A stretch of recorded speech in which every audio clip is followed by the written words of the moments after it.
Many financial analyses explore the impact of several input values on several different results.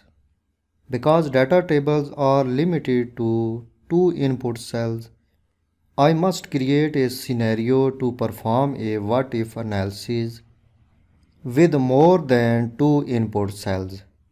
I want to explore other ways of increasing the profitability of company. I have developed the four scenarios.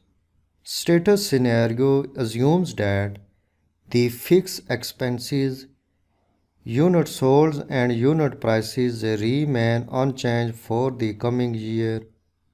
The expanded operation scenario assumes that the company will increase the total number of units produced and sold while at the same time increase its expenditures on salaries, shipping, storage and miscellaneous expenses.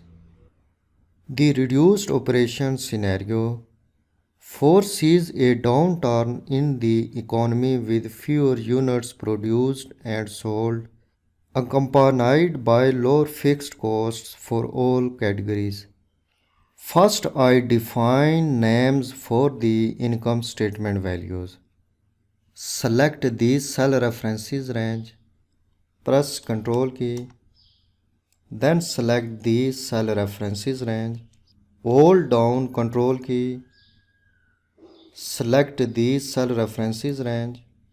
I will define names for each of these cells. Click Formulas tab.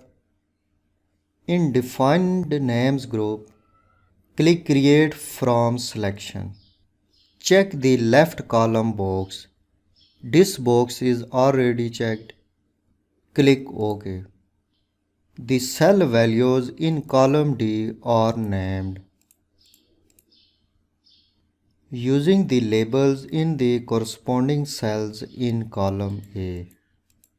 In this way, the names are defined in an Excel worksheet.